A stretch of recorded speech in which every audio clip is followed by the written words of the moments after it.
Now, you're tuned into RBLR, the home of Tampa Bay's RBLR Sports. Hello and welcome back to your RBLR Rays show. We're glad to see you, glad you're joining us on this, at least in the UK, very cold Sunday in January. I'm Pat Davenport, your host, and I am joined by the incomparable, the incredible Carter Bradley. Carter, how are you doing? I'm doing all right. Just, it's for Florida, it's cold. I don't know if it's quite UK cold over here, but it's a little chilly. It's chilly enough where I'm gonna have to wear a hoodie if I go outside or a jacket of some sort. So but yeah, doing well. Missing baseball, man. I was so excited to be able to come on here and talk some baseball with you because I'm just so excited for spring training. I'm already itching to buy some spring training tickets, really excited for baseball season to start back up. So excited to talk some ball. Yeah, I mean, I think we're about a month away now from pitchers and catchers reporting, just 4 and a bit weeks, I think, somewhere around that. So we're almost there, folks. Just hang tight. And, we've got lots of other great stuff that the Tampa Bay sports area are doing. The Bucks are in the playoffs right now. That should hopefully whet our appetite for some high energy Tampa sports. And I just want to peel back the curtain a little bit because before the show, and you should watch us live, by the way. If you are listening on demand, you can check us out live by following us on socials and subscribing to the YouTube page. And if you manage to catch us live before the show actually starts, sometimes our producer puts on this amazing custom Rays music. And today we had this incredible jazz production. And I think that's as good a reason as any to make sure that you hit the notification bell. You've followed us on X, you've followed us on Instagram, whatever social media that you use, but particularly on the YouTube channel. So you'll never miss an episode and you'll always know when we're going live, and you may be treated to a custom Rays music production, but also you'll be up to date with all the Rays gossip, news, and opinions. So today, we've got a good show for you. We're going to be doing a couple of player reviews. We're going to take a look at some of our infielders and how they're going to factor in to 2025, as well as how we thought they did in 2024. And then we've got a fun little bit of content coming after that, where we're going to break down the Hall of Fame ballot for 2025 and decide who is on the official RBLR ballot. And I'm sure you'll have opinions on that as well. So be sure to leave some comments, particularly on YouTube, because if you're watching live, we might get some live feedback from you. But without any further ado, Carter, let's talk about Jose Cabellero. Cabellero came over from the Seattle Mariners in exchange for Luke Raley last offseason, with a view for being at least in the mix for the starting shortstop role. He was known as kind of a fielding and speed guy, a guy that was known to be a bit pesky, I think the word to describe Caballero was, from Mariners fans that I talked to. And he had a bit of an up and down season, I would say. I don't know what your expectations were for him this time last year and whether or not he met them. So I'll throw the ball to you. What is your opinion on Jose Caballero, and did he do what you wanted him to do in 2024? Not quite.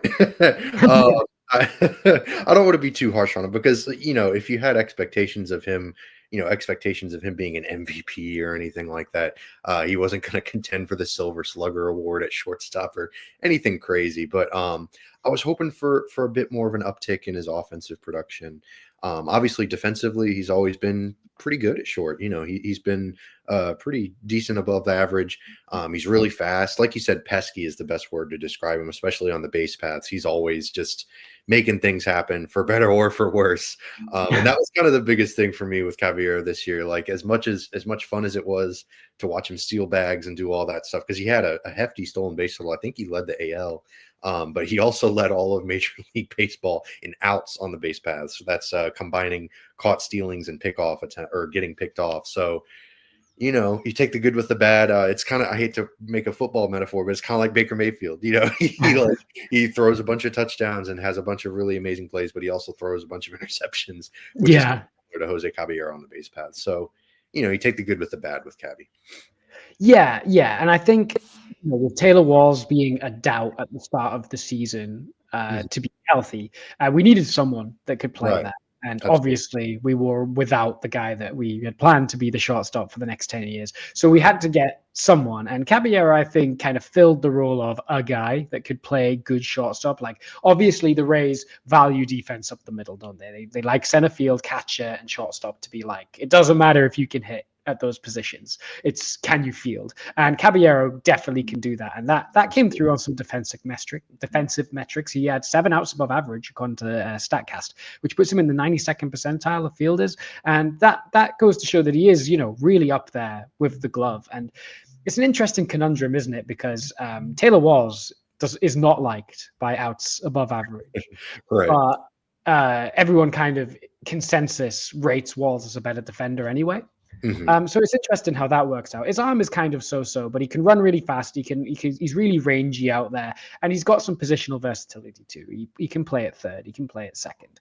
And I remember right at the start of the season, I remember that peskiness coming into effect. Do you remember, like in the opening series against the Blue Jays, he He got into the fight with Genesis Cabrera. Yep. Yeah. So immediately he brought that fire. But when Taylor Walls kind of returned to the team, he kind of lost his starting role at shortstop. Mm-hmm. Walls kind of took over there, and Caballero kind of just became a bench utility role. And it looks like that's going to be expanded into next season because they're giving him reps in the outfield now as well. So they're trying to turn him into like a super utility guy where he can play like everywhere. Right. Which is interesting. I mean, his bat stuff was not good. I mean, if you look at Savant, it's all blue circles. There is no promise. I think the thing that I was most disappointed about was I was promised that Caballero, like you said, that peskiness in the box, that he would maybe get a few more walks, draw a few more walks. But his walk percentage was only 5.6%, which is really low, actually, and is almost half of what he put up with Seattle last year. He had a 10% walk rate with the Mariners, and that's dropped to 5.6%. His strikeout rate went up as well.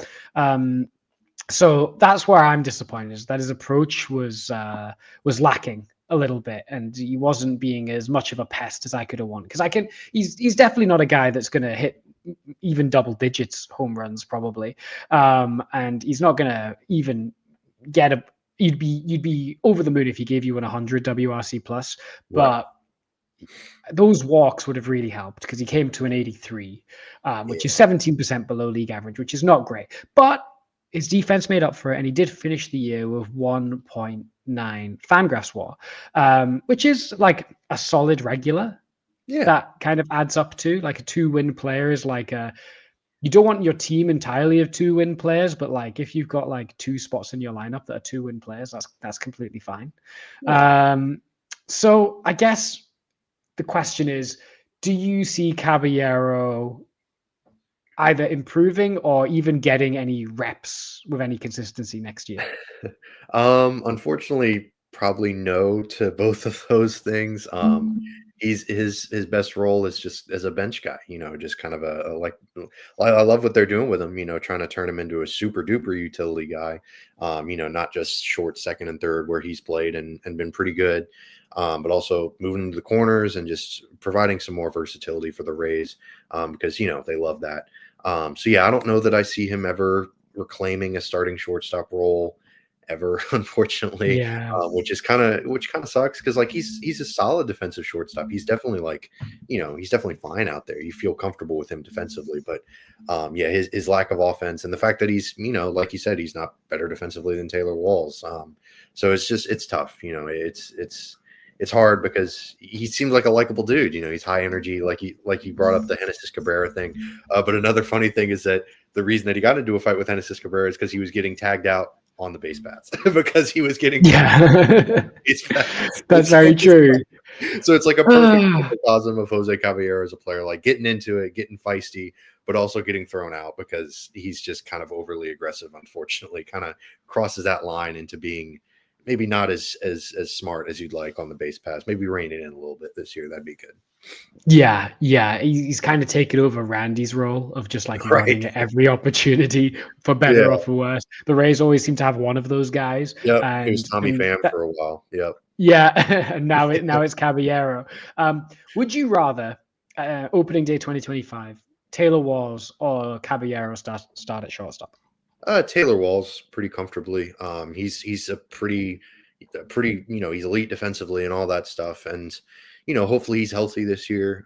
He's been a little bit banged up over the years, so you can't really necessarily. Obviously, he hasn't hit. You're not gonna get that from me. I'm not about to put on the cape for Taylor Walls' hitting stats, but he's in his words. What about his defensive stats? Well, right. Yeah. I mean, it's really conflicting, like with the outs above average being so bad, but fielding run value, he's pretty good. And you just watch him and he makes a lot of really fun plays. And obviously the Rays, rave about his defensive ability, despite that arbitration hearing, but that's neither here nor there. But yeah, I don't know. He's fine until Carson Williams gets here. Hopefully that doesn't take too long, because really excited for Carson Williams. My goodness, he's just going to be outstanding, I think. So hopefully it's not too long that we have to keep saying, oh, Taylor Walls is the Rays starting shortstop, because yeesh. So yeah, Walls, but if he gets hurt or something, Caballero is a fine replacement. Yeah, and the good thing about Caballero is he can give Brandon Lau a day off his feet. He can give Caminero a day off his feet. He can, and maybe now he can take a corner outfield position, and he'll field it well. And if you can't hit but field well, that's like completely fine for a bench role. Like Absolutely. You go, right, the guy we usually depend on is not here today, but we know we're not going to lose any outs because of this guy, which is great. What would you grade Caballero's 2024 season if you had to give it a letter grade? Probably a C minus, a C. I know that sounds kind of overly harsh, especially because his expectations shouldn't be that high to begin with. But I don't know. I was excited when they made that deal with I think it was the Luke Raley deal where they traded him for Cabby. I was excited to see him come over because watching him in Seattle, he did that thing with Garrett Cole where he kind of messed with Cole's I don't know, the timing or whatever. He called timeout super late. But regardless, I was kind of excited to see someone with kind of a little bit of an edge play on the Rays. And unfortunately, his value just wasn't as high as I was hoping it would be. Really, if you can clean up his base running, that would kind of make a big difference. I hate to keep harping on that, but if he could just clean it up out there, that would be really pretty valuable. He'd turn into maybe, instead of just a 1.5 or a 2-win player, maybe he becomes a 3-win player. So I don't know if it's going to be that drastic, but I'm excited to see how he can improve if he can. But even if not, I'm even more hyped for Carson Williams, so it doesn't really matter. Yeah, he's doing the job admirably of placeholder. Right. I think I would give him a C as well. I think a flat C is where I'd go, because he was he wasn't great, but he was fine. He did a role. He's not going to the All-Star game, but he was fine. And again, if everyone else was doing well, Caballero being wouldn't have mattered. Right. But because everyone else on the offense was off to a bad start, it made everyone was under more scrutiny to do well. And maybe that's why his walk rate went down, because he was pressing more, because the rest of the offense wasn't very good. So who knows? I mean, it's a shame. After 1 year, Luke Raley put up 2.3 WAR to Caballero's 1.9. Right. So currently, Seattle have an edge on the deal, but we'll see. You never know. Yeah. So that's Jose Caballero. But let's move to someone who we've got a lot more optimism about, and that is a guy that was recently ranked as soon as last year as the #1 prospect in baseball, came up, has graduated from prospect status, and is now going to be a regular third baseman for the Tampa Bay Rays. That's Junior Caminero. Junior Caminero hit 248 with 6 home runs to start his major league career proper in 43 games. He had a 105 WRC plus, about half a Fangraphs win. What are your early returns on Junior Caminero? Oh man, he hits the crap out of the ball. He hits it real hard. It's really fun to watch him play at the plate. He's just, man, I don't know how he does it. He's super strong up there. He's got, the elite bat speed and all that stuff. He's still only 21. I mean, it's just really impressive that he's doing the things that he's doing at such a young age. Because, producing, you mentioned about half of Fangraphs WAR in 43 games, excuse me. That's That's not bad, for a 20-year-old or 21-year-old, however old he was at the time. That's pretty impressive. I don't know. I'm pretty hopeful for Junior because he's so young, because he has such a high ceiling with his pop and everything, and now because he has just a place to play. Like the Rays aren't going to give someone else playing time. There's no Isaac Paredes is no longer blocking that position. As much as we loved Isaac and everything, Junior's there. The position is his. There's not really any competition. Like it's just kind of a hey, go out there, show what you can do kind of thing. So I'm pretty excited for him this year, just to get some more ABs, some more plate appearances, and hopefully he can translate that into some pretty big success in technically year 3, because he played that little. Yeah. I don't know. We'll call it year 2 just for simplicity's sake. Yeah, the sequel. Right. And like you said, he hits the crap out of the ball. He is got elite bat speed. He was not always taking his walks. He was chasing a lot early, but then again, he's 20, 21 years old. This, you would like to hope this is the worst he will be. Right, Because this is his first taste of big league stuff. This is his first taste of big league pitching. He had a bit of his call up was kind of delayed longer than we thought it would be because he got hurt and spent quite a bit of time out. So I had to stay in AAA a bit longer than you would have wanted him to. So getting a full major league spring training with the position his, that'll do wonders for his confidence. He's hit a couple of absolute tape measure shots out in the winter leagues. So it's great that he's continuing to work on his stuff, continue to get reps in. I'm really excited. I've got a couple of launch angle concerns. He sometimes does hit the ball on the ground slightly more than you'd want him to. But again, the samples are still pretty small. So and early returns also seem to show that he's probably not going to win like Golden Glove, but he's like fine at third base. Yeah. Like he's a completely acceptable third baseman. I remember there was when he first came up, we were like, "Is this guy a shortstop?" And then the Rays were very quickly like, "No, no, he is not." Rightfully so. Which is a shame because we could have done with a shortstop. But absolutely. Caminero. I think for the 2025 Rays to be good, Caminero needs to really take a step up. I think him and Morel are going to be like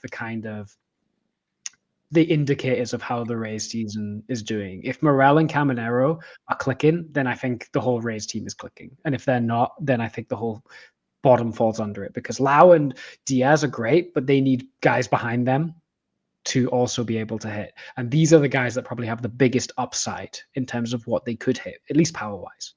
Absolutely. Yeah. I mean, it just provides the Rays with a little bit more danger. They're a little bit more fear in the opposing pitching staffs. Because unfortunately, last year there were times where there wasn't a whole lot of pop. There wasn't a whole lot of reason to get excited about the Rays lineup if you're a fan, or to think like, oh man, I got to be careful with these guys if you're on the mound. Hopefully Cammy can kind of boost that profile a little bit. Obviously, you mentioned Morel because Morel also just hits the crap out of the ball too. Both of those guys having big years, absolutely. Yeah, if both of those guys are hitting, the Rays might win 100 games. It's just one of those things where, like, I know that sounds like over exaggeratory and all that stuff, but man, if both those guys are wheeling and dealing, this is a dangerous team. Both of those guys, I have really high expectations for both of them. Absolutely, Caminero especially. Yeah, because I know it's at the start of the offseason, we all were like, well, it's obvious. We got to improve the lineup. Right. We got to get a bat. We got to get bats. And then we've got Danny Jansen, and that's the only bat that we've got. But right. I don't know if this is like Stockholm syndrome or a psyop or something. But throughout the offseason, I've been coming around to the idea that the current lineup's fine. Yeah. And even though nothing's happened, we've just added our catcher. But and I don't know if that's the sentiment across the entire Rays fandom. I don't know if you feel that way, but the more I think about it, the more I'm like, hold on, this lineup could be completely fine. I don't think it'll be as good as the 2023 lineup or the 2021 lineup. But right. I was saying this to Zach last week. We had a 95 WRC plus as a team last year, which is not great, but so did the Tigers, and they made the playoffs. And the Tigers were probably worse at pitching than we were. Yeah, absolutely. And the Guardians were around that kind of WRC plus as a team. So if we like improve to 100 WRC plus as a team, and the pitching replicates what it's done the past 7 years, then like there's no reason why this can't be good enough to at least make a wild card. Yeah, absolutely. And the good news, you talked about the Tigers and the Guardians, and everyone was like last year, oh, the Central is just going to be awful. And then the Central produced the Guardians and the Royals and the Tigers. They produced three pretty solid teams. Even the Twins, I know they missed the playoffs, but they were a decent team, and they should be a pretty decent team again this year. So, the good news is the AL East, the Yankees lost Juan Soto. I know they signed Max Fried and all that stuff. They traded for Cody Bellinger. That's not replacing Juan Soto, with all due respect to both of those guys. The Orioles also got worse. Corbin Burns is no longer there. I love Charlie Morton, but he's not Corbin Burns. It's just there's a lot of reason to be optimistic that the Rays could not only make a wild card run, but potentially win the division, because theoretically the teams around them might have gotten worse, and in some cases significantly so. Yeah, I'm kind of excited, especially if, like we mentioned, Caminero and Morel are hitting, then things could be looking up. The Rays are getting healthier pitching wise too. So yeah, I'm cautiously optimistic. Like you said, Stockholm syndrome, maybe, I don't know, but I don't know. It should be a lot of fun to watch. We've learned to like the McDonald's at home. That's right. We've been forced to like the McDonald's at home. But yeah, I mean, and we're also due some like positive regression on the offense. Absolutely. Because oh my gosh, our runners in scoring position luck. Yeah, that was brutal. It was unbelievable. We were third worst in the major leagues of runners in scoring position, 83 WRC plus runners in scoring position. And the Tigers, who graded out across all at-bats the same WRC plus as us as a team, had a 119 WRC plus with runners in scoring position. So like that's the difference. That's the difference between a playoff team and not. It's just like, and I'm not saying the Rays are like cursed with runners in scoring position. Like just by getting more at bats with runners in scoring position, we should get some positive regression there. Plus, Alex Jackson's not taking ABs at the catcher spot. So if we got a runner in scoring position and the catcher spot rolls around, it's not Alex Jackson anymore. So that's a potential upside. So maybe this is all copium. I want to know what you guys think. Let us know in the comments. Let us know on all the socials. Do you think the lineup now, as currently constructed, no more ads, is good enough for the team to make the playoffs? We know the pitching staff is. Is the lineup good enough? And why? Back up your answer. I guess to round up Caminero, would you give Caminero a letter grade for his season? I know it was only 40 games. Yeah, small sample size, nonsense, all that stuff. But I'd probably give him a B+. I know that's probably maybe overly optimistic, but for a guy as young as he was, for a guy coming into a situation where it could be a bit weird because the Rays were kind of going through a transition phase, and like the second half of the season was just kind of all over the place. Honestly, it was kind of a weird season, but for him to come in and still be a slightly above average hitter, like, hey, that's fine. That's a pretty good start. It's a good place to start. And, the hope is, like you said, he's been tearing it up in the winter leagues. Love the winter leagues. Those are so much fun. But he's been tearing it up there. So, the signs are there that he's working hard. He's putting in all the work. He's doing all the right things, hopefully, to have an even better 2025. So, the goal for me wasn't necessarily to see him go out and be an all-star immediately. It was just to see that he's willing to put in the work and make progressions and become a better hitter moving forward. And I think that he did that. So B+. Nice. I love that. I think I'm going to take the unconventional route and not give him a grade. And instead I'm going to take it back to elementary school and get a good start sticker, a little sticker on the work that says good start. I like it. Yeah, I mean, that's exactly right. Yeah, that's exactly right. And he's so young that he could still theoretically be in freaking college right now. So yeah, right. So good start, Junior. Keep it up. Yeah, you get a gold star on your work. And he's called Junior, so it all works. The metaphor all works. If you're looking to get off to a good start to your day, you're going to need to have the right fit on. I don't know about you, but if I am going out and doing something important, I gotta be looking my best. And the best way to do that is to be repping your sports team, to be wearing the right colors and the best merch for your Rays, your Bucks, your Lightning, your Rowdies, the Sun, is to go to shop.rblrsports.com and hit yourself up with all of the best t-shirts, hats, apparel that you can get for the Tampa Bay sports teams. And if you use the promo code FLAPPY, like our Flappy Boys, the Rays, you will get 10% off your order. So go to shop.rblrsports.com and use the promo code FLAPPY for 10% off your order. And you may find yourself in the Fashion Hall of Fame. Speaking of the Hall of Fame. Oh, man. Great transition. We're going to be talking about the Hall of Fame ballot.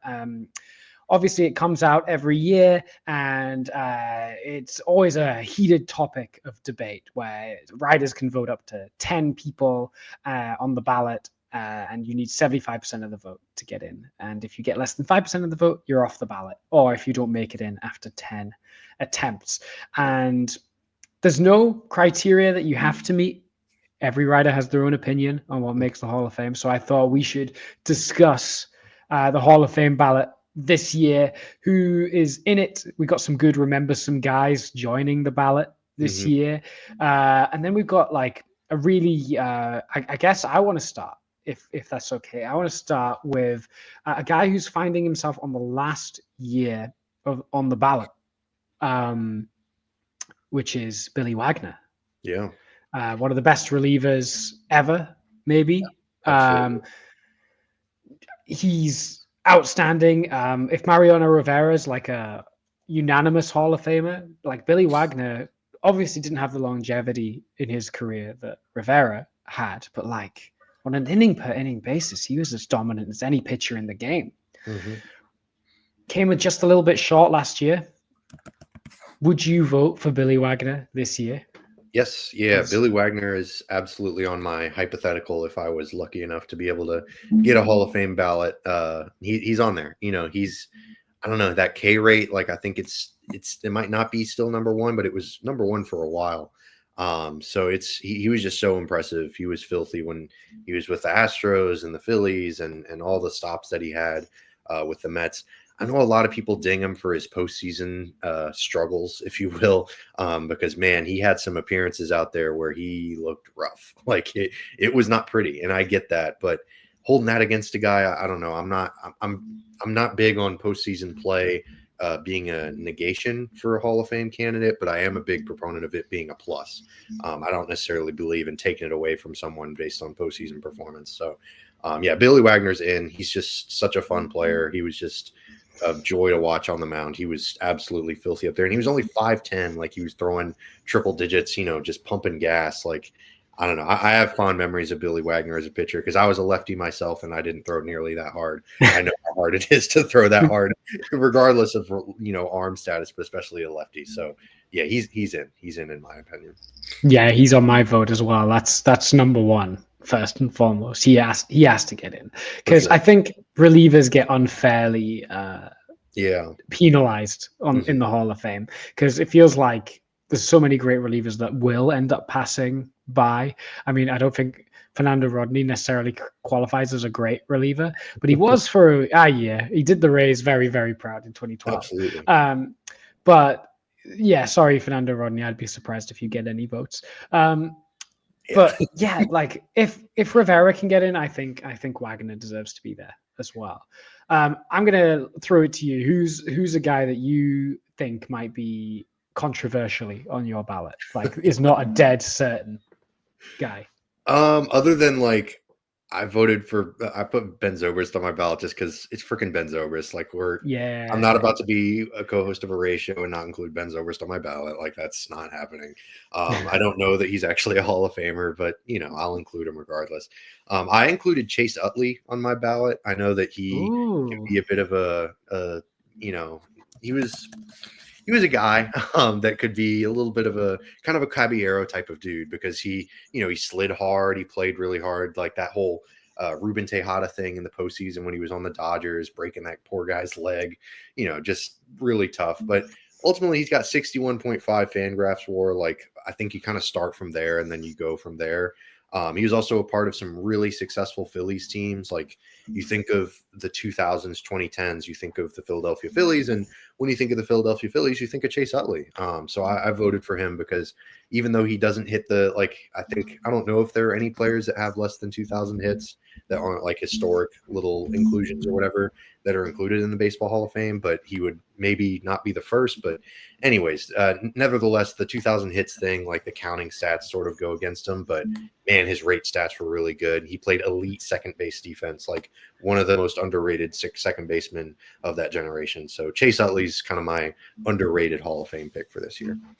Yeah, I like that pick. I mean, you're right that he was the face of the Phillies. So when they were really successful, won that World Series with them, 6 All-Stars appearances. It's crazy. It's a surprise to me that he never reached 2,000 hits. He feels like he would obviously get there, but then he really struggled to stay healthy in the back end of his career. So things started to fall off pretty hard from there. But in his prime, from 2005 to 2013, 14, he was really good. He was right up there. I guess it would be rude if I put Ben Zobrist on my ballot. It would feel hypocritical to not put Chase Utley on the ballot. I'm putting Ben Zobrist on the ballot. I was talking before the show about this, that Ben Zobrist is got a career WRC plus that kind of relates pretty closely to Dustin Pedroia, and is actually pretty close to Chase Utley as well. Right. So, but played elite defense, but was hard to quantify because he changed positions so much. Yeah, it's tough. It's tough. He popularized the utility thing, and obviously won a World Series MVP. He was the guy that broke the curse for the Cubs. So there's reasons for. I don't think Zobrist is going to get in, but we have to. We have to. If you think Dustin Pedroia and Chase Utley are Hall of Famers, I think Ben Zobrist has as much of a case. For sure. He just doesn't have that longevity that the other two did, which is the factor. You've got to be good for a long time to make it in the Hall of Fame, but not. Ben Zobrist came up late. He wasn't a young guy when he first came up, and then in the back end of his career he had personal stuff, which I feel we shouldn't penalize him for. That's not his fault. Who's my most controversial? I mean, I would vote for A-Rod. Ooh, so you're a PED guy. That can get us into a whole separate situation. Yeah. All right. You gotta convince me of this one. You gotta sell me. Okay. So let's not get it twisted. When he played, I hated A-Rod. Right. Yeah. So annoying as heck. My opinion on PEDs is it's like a tax as opposed to automatically disqualified. Okay. I would go, okay, let's pretend he was there's no way to completely measure it, but let's say the PEDs made him 25% better. Sure. Yeah, I get you. If we took 25% off all of his numbers, he would still in Baseball Reference War, he has 117 Baseball Reference War. If we took 25% off that, he'd still be have 80 WAR. And then in terms of his WRC plus, imagine if we took it 10 points off his WRC plus, he would still have let me get this right. So he would still have 131 career WRC plus if we took 10 points off it. He's almost reached 700 career home runs. I just I don't know if he will. If Barry Bonds doesn't get in, then he will not get in. But I will. I would have voted for Barry Bonds as well, 100%. Okay. But because I guess what is the Hall of Fame for?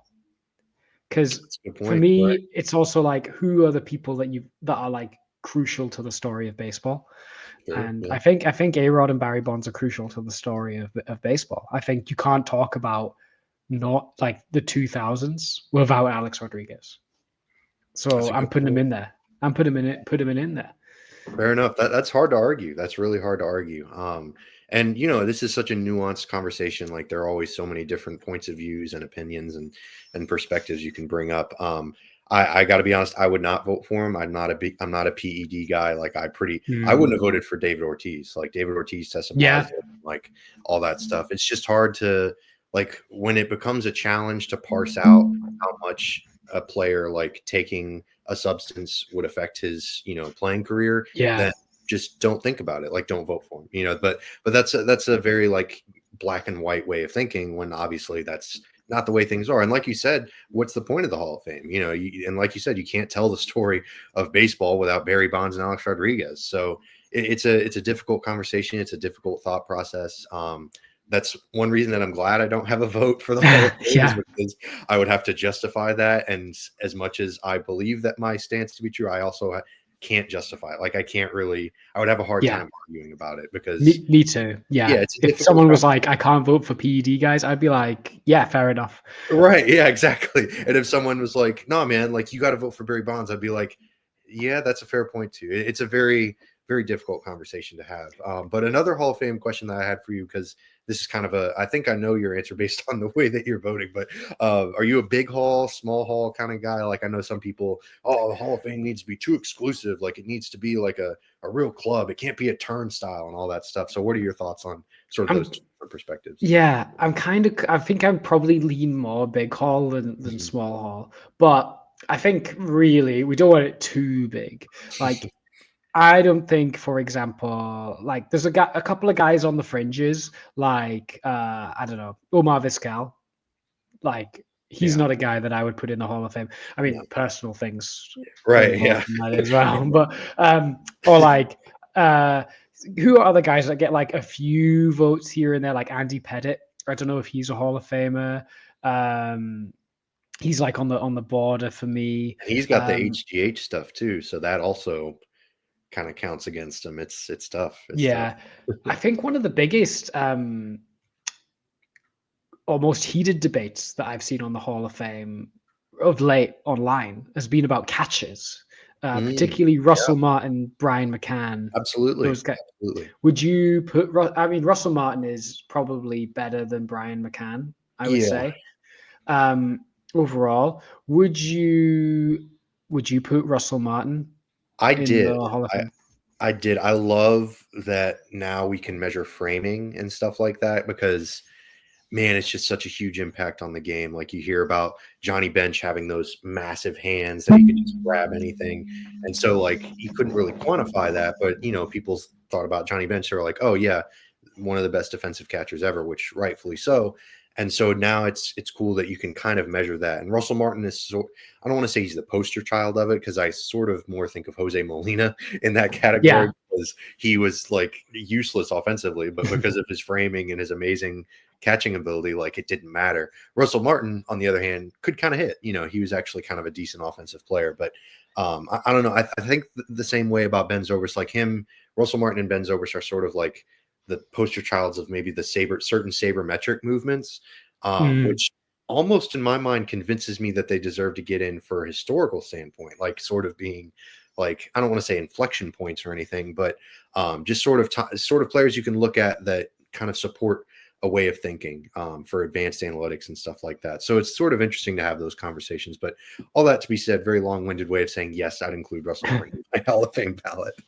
Yeah, I'm still undecided on Russell Martin. I think I really like your point that it kind of shows a new way of looking at the catcher position, and I could get on board with voting for Russell Martin. He was a good hitter as well. That's which is not common for a catcher. No. So I think, and obviously that doesn't quantify in their like it doesn't get backdated to go into their WAR now, right? So like looking at their WAR is not always easy when you look at stuff that's new coming in. So maybe I would vote for Russell Martin. I guess for Ben Zobrist and Russell Martin, the key is to stick on the ballot. Right. And maybe like the longer we go, the more sabermetrically inclined the votes will become. Yeah. Like that's what worked for Larry Walker, right? He just like stuck around, and eventually this late surge for him happened. There's a lot of guys that you can just immediately chuck out on this ballot as well. Like, I love these guys. I love going back over their careers, because these are like guys that when I first started watching baseball were like, big they're names. Formative. Yeah. Yeah. So Fernando Rodney, obviously, I'll never forget your 2012. Yeah. Yeah. Carlos Gonzalez. Oh, he's another one. Yeah, he was so much fun. I thought Carlos Gonzalez, like Cargo, he was it. Like the Rockies are finally going to be decent, but yeah, I feel Yeah, you. Adam Jones as well. Like Yeah, Adam Jones he's a was good guy, but like yeah, not a Hall of Famer. right, right. We took Hanley, not going to happen. Yeah, Curtis Granderson, I don't think it's going to happen for super him. nice guy though. I love Curtis Granderson. I would love for him to be in like the Hall of Nice Guy fame. Like he seems like a Yeah. I always enjoy watching his stuff on Fox or TBS wherever he is. He's a great TV personality for sure. Yeah.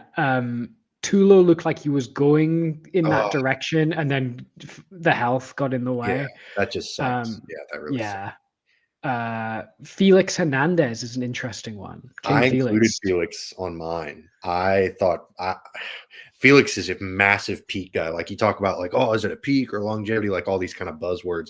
But Felix fits in that category because at his peak, he was the best pitcher in baseball for a few years, and like there's something to be said for that. And like Johan Santana is another great example of this. Like I'm a big Johan Santana to the Hall of Fame guy as well. So both of those guys are like they were formative years for me. And like I was watching baseball and it was like, oh yeah, Felix Hernandez, King Felix, like he's freaking awesome. So Felix is in the hall for me, but I understand people that have trepidations about it because he fell off and he fell off hard and he fell off quick. Like it was tough. Yeah.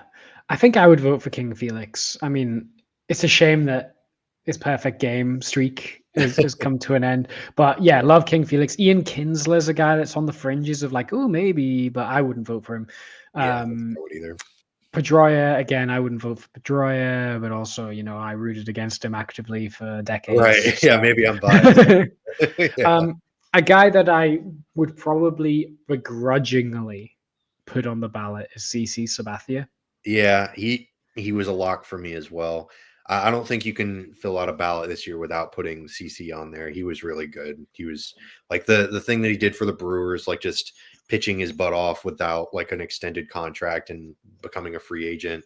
Like he pitched for the Yankees in that World Series run. Like, and he's also just has really good numbers too. So yeah, CC's unfortunate. Like as much as hate Yankees, hate CC Sabathia as a player, like yeah, he's in. Yeah, he's in, but we don't forget that 2017 just big pitch. Will Ichiro be unanimous? Ooh, see, this is a better question because everyone like the will Ichiro get in? Like, yeah, duh. Yes. Oh, man, I don't know. I hope so because that would be really cool for the first Japanese-born player to make it in the Hall of Fame. To be unanimous because he deserves it. Like he's an automatic Hall of Famer, without that sort of historical piece of it. But you add in the historical piece of it, and there is a very compelling case for him to just make it unanimously. What I get weirded out about with these Hall of Fame ballots is that sometimes some voters will just like leave off guys because maybe they want to include like David Wright or Ben Zobrist, maybe a guy that they think, oh, well, Ichiro's going to get in. Why do I have to vote for him? Like, let's keep a guy that I want on the ballot, which I kind of sympathize with on one hand, but on the other hand, you also should just vote for the players that you think most deserve to get in. So it's kind of gaming the system that some writers I'm sure do, which again, don't blame them because it's a kind of a flawed system, but that's also another separate topic. So I hope so. And I think that there's a real possibility, but I think that there's one or two voters that maybe pull some shenanigans and are like, well, let me vote for someone else. Let me fit some other guys in on the ballot because there are some hard decisions on this ballot. Like there are some really good players. So I would understand if he didn't get in unanimously, but I really hope he does because he's a really cool historical player.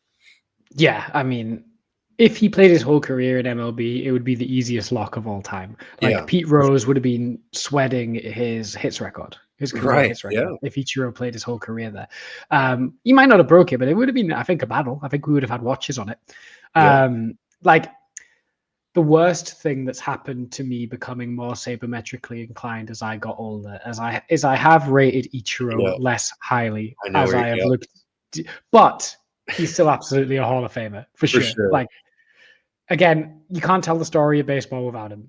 Yeah, and it's sad, and I'm with you. It's sad because, like, in my youth, I was like, Ichiro is freaking awesome, and then I grew older, and I was like, looking at WRC Plus and all these advanced metrics, and I'm like, oh, Ichiro was really good, but like, I thought he was like the greatest, and because he was a really cool player. Like, he was outstanding in what he did. Like, he had the that video game, The Bigs, like he had the Yeah. legendary arms or whatever. So like he was in the You're talking outfield. my language.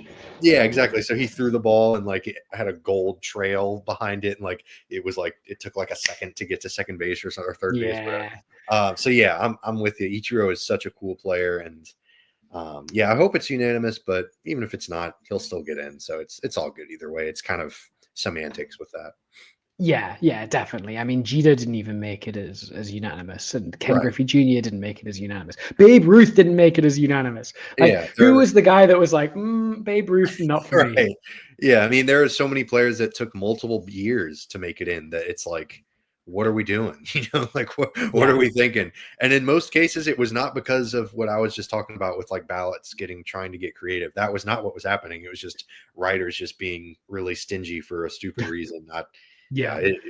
The Hall of Fame is it can get really gross and weird with looking at its history and its past. Definitely. I'm kind of glad that Barry Bonds and Roger Clemens and Kurt Schilling are all off the ballots, because I feel like the discussions around their careers and their personal in and outs and the is exhausting. It really exhausting. So yeah, maybe there should just be like maybe you put them in the Hall of Fame with an asterisk and be like, here's the PED guys that were really good, but like, how good were they really? Who knows? Yeah. I don't know. But then you wouldn't want a plaque with an asterisk on it, would you?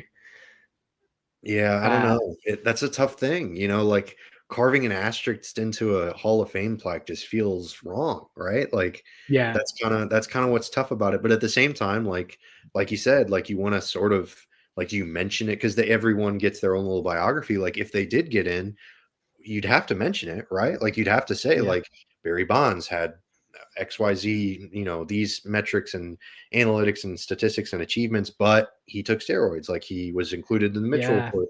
And that's a dark period of baseball. That's a tough thing to acknowledge in a museum that's supposed to celebrate baseball. But at the same time, like it's important to recognize it for all of its flaws. So I don't know. It's a really impossible conversation. Like we said earlier, it's no right answer. I don't really know what the good thing to do would be.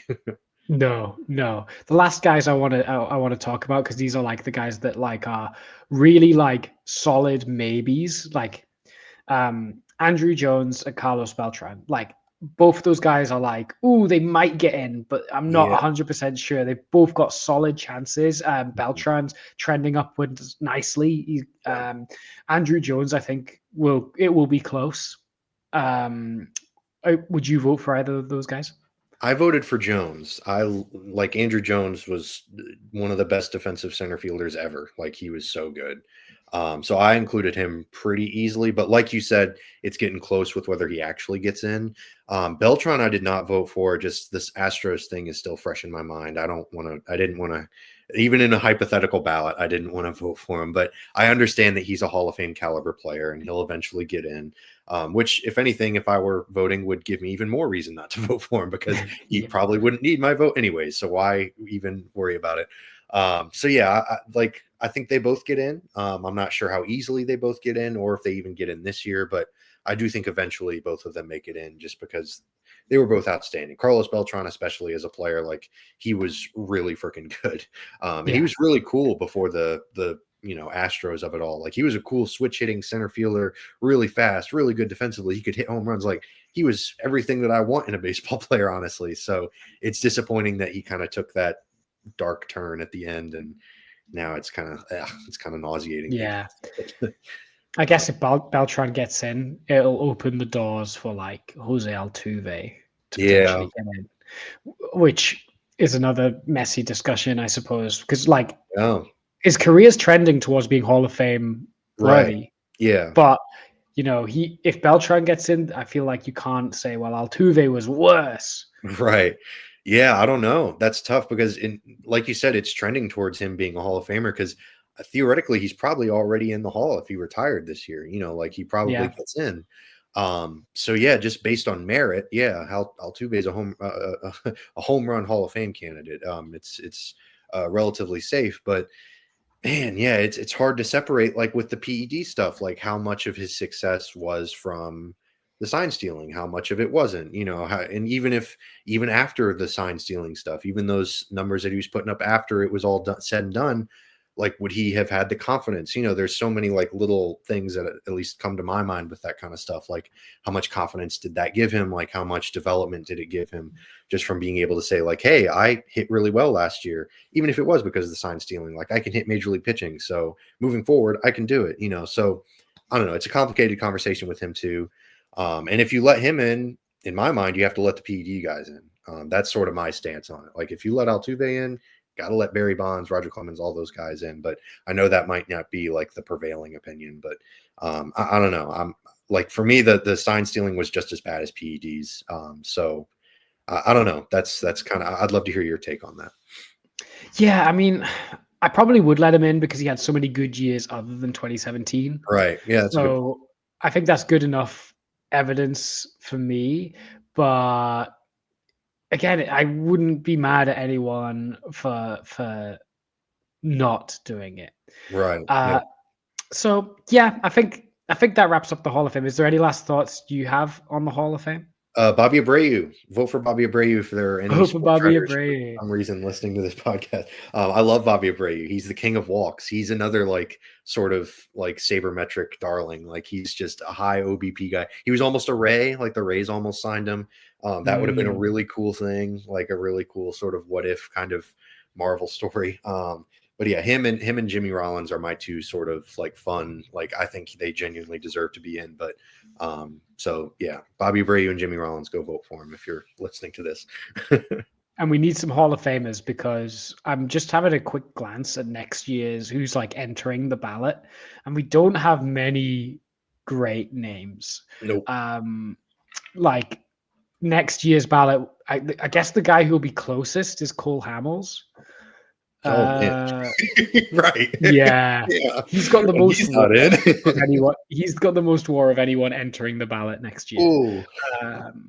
Which, yeah, is it? I mean, then you got Ryan Braun. Nope. That's he's got the PED stuff. Yeah. Alex Gordon, like, probably not. Probably a team Hall of Fame kind of guy, but not right, for sure. Edwin Encarnacion. Oh man, Hunter I love Edwin, but yeah, no. Hunter Pence, Matt Kemp, who was really good for a minute.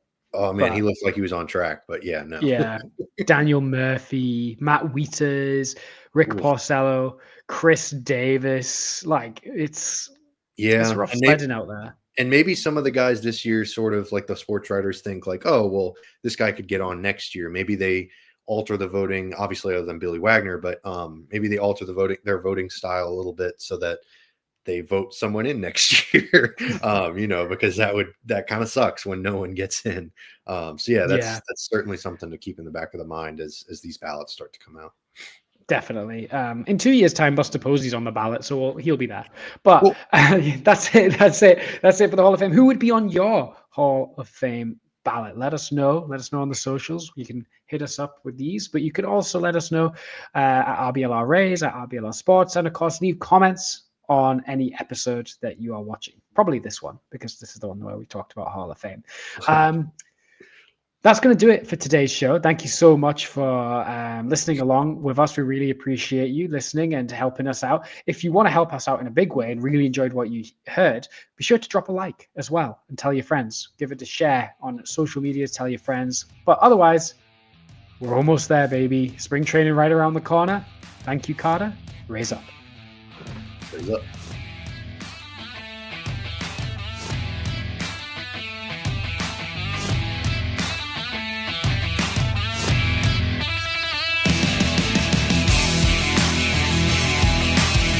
Thank you for tuning into this presentation by RBLR Sports. On your way out of the stadium, please remember to like and subscribe.